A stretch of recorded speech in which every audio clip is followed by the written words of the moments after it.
السلام عليكم. ازيكم عاملين ايه؟ يا رب تكونوا بألف خير. حبايب قلبي، ما تنسوش تشتركوا في قناتي التانية. هسيب لكم اللينك في اول تعليق مثبت في التعليقات تحت. عايزه اقولك ان الفترة اللي فاتت دي انت كان عندك مشاكل مع الشريك او مع الحبيب. ممكن كمان يكون حصل انفصال ما بينك وما بينه. ممكن يكون حصل مشاكل ما بينك وما بين الشريك، او ممكن كمان تكون لسه منفصلتش عنه، لكن انت في شيء مخلي عندك نقاشات كتير، مخلي عندك كمان انك عايز تفكر كتير في حقيقة انت عايز تعرفها. انت بتدور على حقيقة، لكن الشريك بيرفض ان هو يواجهك. يعني في شيء الشريك عايز يهرب منه. يعني انت بتحس كتير جدا ان الشريك مش عايز يجاوبك على اسئلتك، فده بيخلي في عندك بعض الحيرة، بعض القلق. لكن اللي انا شايفاه دلوقتي ان انت خلاص، انت دلوقتي خدت قراراتك. انت دلوقتي عرفت وضعك ايه بالظبط، عرفت بالظبط ايه احتياجاتك، عرفت انت محتاج ايه، عرفت ايه اللي يبسطك وايه اللي يزعلك. انت الفترة اللي جاية دي انت بتدور على استقرار، بتدور على اتزان، بتدور كمان على هدوء. يعني انت حاليا عملت تجاهل لبعض الاشخاص اللي كانوا بيتلاعبوا بمشاعرك الفترة اللي فاتت، واللي كانوا بيأذوك كمان. فانت خلاص بدأت ان انت تفكر صح، بدأت كمان ان انت تفض او تنهي بعض العلاقات اللي ما كانتش صحية ليك، اللي كانت بجد تعباك. فبدأت ان انت تطلع العلاقات دي برا حياتك نهائيا. بدأت كمان ان انت تتجاهلهم، وانت كده على الطريق الصح، على الطريق المظبوط. يعني انت خلاص، انت مش هتدي فرصة لأي شخص ان هو يلعب بمشاعرك، ان هو يأذيك كمان. فانت دلوقتي ماشي على طريق صح، لان انت خلاص انت بدأت انك تستوعب العلاقات اللي انت كنت فيها. بدأت ان انت تستوعب كمان ايه اللي انت تعمله بعد كده.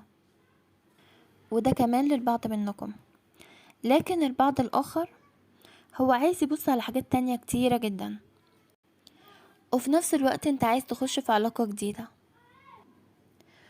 ففي اكتر شيء هيبقى ضاغط عليك الفترة اللي جاية دي حياتك العملية، اللي انت هتبص اكتر لحياتك المادية كمان، لان انت بتفكر كتير جدا قبل ما بتخش في اي علاقة، او قبل ما تبدأ اي حياة جديدة، ان انت تكون مأمن نفسك كويس جدا، ان انت تأمن نفسك في عملك، في مالك، في كل شيء، وتعمل لنفسك استقرار كمان مادي. لان انت كتير جدا بتقول انا مش هينفع ان انا اخش اي علاقة وانا مش مستقر ماديا، وده بيكمل ده. فتفكيرك كله ان انت لازم انك تأمن مستقبلك صح، وعلى طول بتقول ان ده حياتك العملية بيكمل في حياتك العاطفية، يعني ده بيشيل ده. فانت عايز ان انت تأمن نفسك صح، وده تفكيرك حاليا، وهيبقى تفكيرك كمان في الفترة اللي جاية دي. عايزة اقولك ان انت تفكيرك صح، لان انت صح وكده مظبوط، وما ينفعش حاجة من غير حاجة. ده فعلا بيكمل ده، انت كده صح. فانت شايف ان في شخص في حياتك، شايف كمان ان الشخص ده انت مش هتعرف انك تعوضه تاني. فانت عايز انك تظبط حياتك الاول، عايز انك تأمن مستقبلك الاول. فانت ممكن تروح للشخص ده، ممكن كمان ان انت تتكلم معاه، ممكن تقوله انا وضعي 1 2 3، شوفوا ان كان هيصبر معاك ولا هيرفض. فساعتها بجد انت هتقدر انك تسمع منه الاجابة الصح، هتقدر تسمع منه هو رده هيكون ايه بالنسبة لك. وبالرد دوت انت هتقدر ان انت تبدأ حياتك من جديد، تبدأ كمان ان انت تعرف انت هتعمل ايه، هتعرف انت هتمشي على ايه بالظبط. والشخص ده فعلا قادر ان هو يديك الرد المظبوط، الرد بجد اللي انت عايز تسمعه. فده هيخلي عندك حافز قوي جدا ان انت تنجز كل اعمالك، وتنجز كمان كل احتياجاتك، وتنجز كمان معاه في العلاقة، وتكبروا العلاقة دي بسرعة جدا جدا. الفترة اللي جاية دي انت هتلاقي ان الاوضاع بتساعدك كمان ان انت ترجع كل شيء لأموره الطبيعية. هتلاقي ان الجو العام بيرمز ليك بتفاهم اكتر. اهم شيء بلاش ان انت تميل للعصبية، خليك متحفظ اكتر، ابعد عن اي نقاشات حادة، ابعد كمان عن المواجهات، خلي في ترتيب للاجواء حواليك، لان انت بجد محتاج ان انت تكون في تفكير عميق، محتاج ان انت تفكر بجد، ولازم ان انت تظبط انفعالاتك. الفترة اللي جاية دي انت عندك فرصة جديدة، الفرصة الجديدة دي بتتعلق بمشروع ليك، فلازم بجد ان انت تستغل الفرصة اللي جايلك دي، لان الفرصة دي لو انت استغلتها صح هترجع ليك بإطلالة جميلة جدا. هيكون عندك كاريزما، الكاريزما اللي انت بتمارسها دي هتكون على جميع الأصعدة، هيكون عندك رومانسية كبيرة جدا جدا. فهتلاقي كمان ان في عندك تحركات بسرعة، التحركات دي هتجيلك من خلال الفرصة دي. ففي فرصة للمبادرة، في فرصة كمان ان انت هتبدأ شيء جديد، وهيكون عندك حماس شديد جدا جدا في الفترة دي. فانت لازم ان انت تحافظ على تفاؤلك، البس الالوان الزاهية، اضحك كتير وابتسم. هتلاقي ان انت بتقوم بعملية اقناع شخص، الشخص ده هيكون مميز جدا جدا عندك، فانت بتحاول انك تقنعه بشيء، وبالفعل انت هتقدر تقنعه. هيكون عندك حماس شديد لبعض الافكار الجديدة، هتبص لبعيد جدا، هتبص فعلا لمستقبلك من جديد. هتلاقي فيه تغيرات، في شيء بيحررك من قيود. هتلاقي كمان ان انت بتاخد منحنى جديد، فهتوصل لمكانة بجد انت كان نفسك انك توصلها من زمان. في عندك تألق، في نجاح، في شيء انت بتصلحه، في تصليح لأمورك كلها. فانت بجد هتعرف ان انت تغير لبعض الأحوال اللي حواليك، وده كله بإيدك انت. هيكون عندك فرحة كبيرة جدا جدا، هيكون عندك الفرحة دي انها تخليك ان انت تبتسم بجد، هتخليك ان انت تضحك بجد. هتحاول كمان ان انت تقابل اشخاص، الاشخاص دول هيكون فرحانين جدا بالنقاش معاك، هيكون في تطلعات جديدة ما بينك وما بينهم. فهتلاقي ان الحظ بيدعمك، هيكون في دعم عندك، هتلاقي حلول كتيرة جدا لمشاكلك. مشاكلك دي اللي كانت قلقاك الفترة اللي فاتت، قلقاك بقالها فترة كبيرة وانت مكنتش عارف تحلها. هتستعيد كمان الثقة بقدراتك، هتقوم بخطوات لازم ان انت تقوم بيها لبعض المشاريع ليك، هتقوم بيها لتحسين اوضاعك. هيكون عندك نجاح مادي، هيكون عندك كمان ديناميكية كبيرة جدا. فهتمارس سحرك، هتمارس كمان جاذبيتك، هتستفاد من صدف جايالك. هيكون عندك بعض الافكار، هتلتقط الفرص اللي جايالك دي بسرعة كبيرة جدا. هتتحمس لكل شيء جديد، انت هتشتغل كتير جدا علشان تقطف ثمار الجهود، فتتسلح بحوافز كتيرة جدا وعزيمة لا تقهر. هتلاقي ان العالم حواليك بينبهر بيك وبينبهر كمان باللي انت وصلت له، فهتدخل شيء جديد. هتكون مهتم بقضايا جمالية او ثقافية، فانت هتفاجئ بجواب ايجابي. الجواب ده هيجيلك على عرض كان ليك في الماضي، فهتلاقي نفسك انت فرحان جدا. هتروح لمكان، المكان ده انت حلمت بيه. المكان ده هيكون فيه حدث سعيد جدا جدا في حياتك العائلية وحياتك الشخصية، هيخليك ان انت تطير بجد من الفرحة. هتلاقي ان في اشخاص بجد بيسمعوا ليك، هتلاقيهم معجبين بيك وبتفكيرك،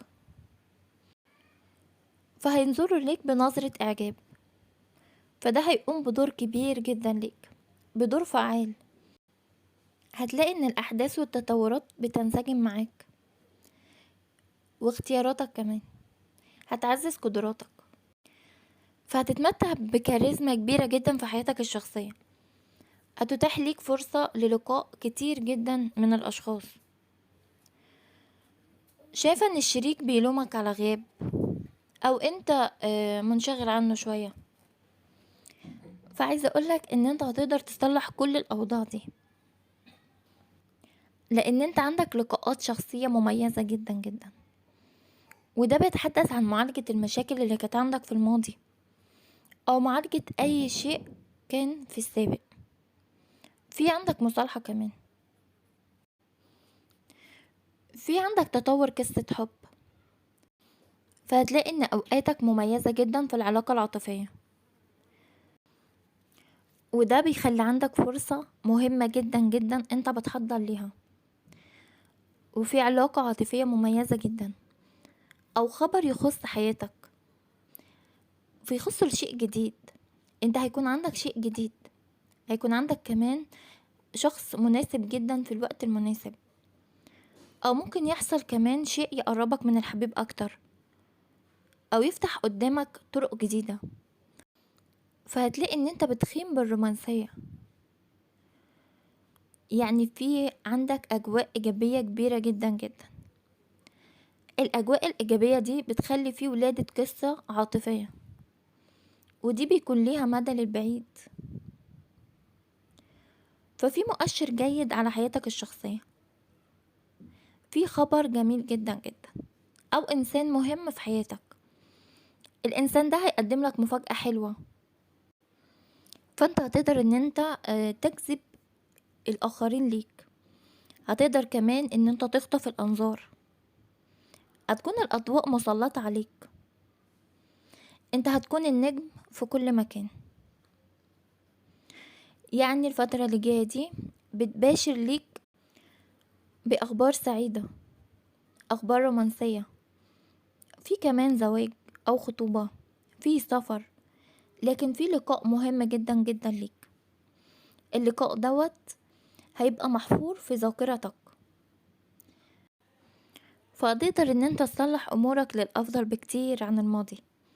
هتقدر كمان ان انت تصحح سلوكك،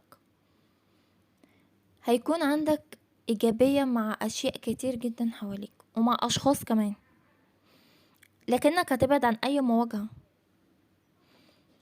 شايف ان عندك ازدهار، فالمطلوب منك ان انت تفكر صح. حاول كمان تستغل اي فرصة بتجيلك، لان ده بيسهل قدامك مهمات كتير في تحقيق عدالة ليك. هتستعيد حق كان ضايع منك، او بتفاجأ كمان ان عندك مكافأة بانجازات كتيرة جدا، فهيبتسم لك الحظ. انت هتدخل تجارب كتيرة، هيكون عندك حظ في اللقاء ده هيكون مثمر جدا ليك، او شراكة، ممكن كمان يكون سفر او زواج. ففي انجاز عندك، في بشرة سارة في حياتك، هتخلي عندك حيوية كبيرة جدا جدا في الفترة دي، وهتكون عندك ايجابية اكتر من السابق. عندك توقيع على عقد او ترقية في منصب بيكون مناسب جدا ليك. في وعود كتيرة جدا بتتحقق، لكن لازم ان انت تحدد اهدافك. حدد اهدافك بحرية، حرية بتكون متاحة ليك علشان تقدر تنفذ كل وسائل التنفيذ. خلاص، عايزة اقولك ان انتهى زمن الارتباك، انتهى كمان زمن الحيرة، انتهى زمن المفاجآت السلبية. يعني السماء بتفتح ليك ذراعيها من جديد. هتعرف حياتك العاطفية ازدهار، يعني هتحتل المكانة الأولى في اهتماماتك. فهتلاقي ان في تغيرات أساسية، تغيرات مهمة جدا جدا. هتلاقي نفسك ان انت بتستعيد الثقة بالنفس أقوى من الأول بكتير جدا. في تفاوض بشأن شيء جديد في حياتك، فهتلاقي نفسك في تألق، في انتصارات كتيرة جدا على جميع الأصعدة.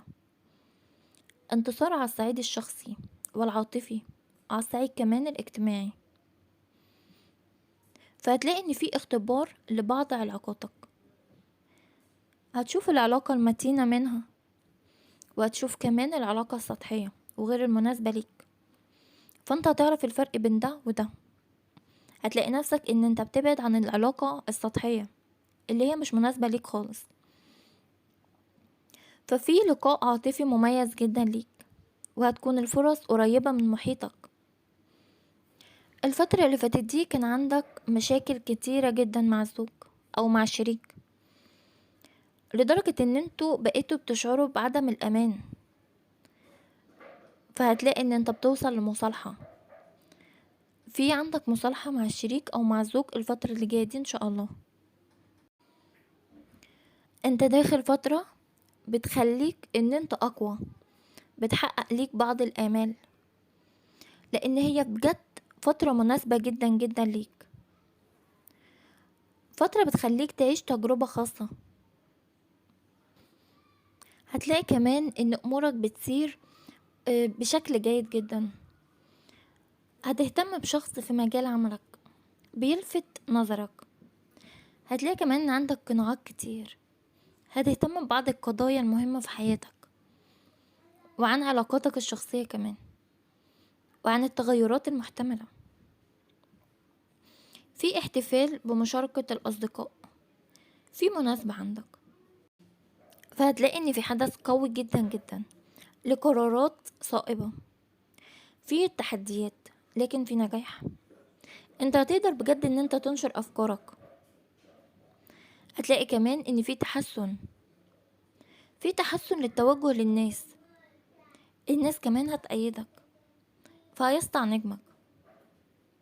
هتبعد عن الاشخاص السلبيين طبعا. فبجد انت هتلاقي الفترة اللي جاية دي جميلة جدا جدا ليك، بس لازم ان انت تستغل كل فرصة بتجيلك، لان ده بيدعمك، بيدعم تطوراتك، وده كله هيشتغل لمصلحتك انت. فبكده لازم انك تبعد عن الافكار السلبية، ابعد عن الناس المتوترين، خليك داعم لنفسك. عندك اوضاع ايجابية، عندك اخبار مهمة جدا جدا. الاخبار دي بتتعلق بحياتك الشخصية. هتلاقي نفسك مهتم بكل شيء بيحصل حواليك، وهتكون مدعوم جدا جدا من الزملاء، هتكون مدعوم من العاملين معاك. فهتلاقي في تقدم على العمل. ممكن كمان ان انت يكون عندك مجموعات مهمة جدا بتهتم بقضية، لكن انت بتكتشف شيء جديد. بيكون عندك تطلعات كمان على معلومات.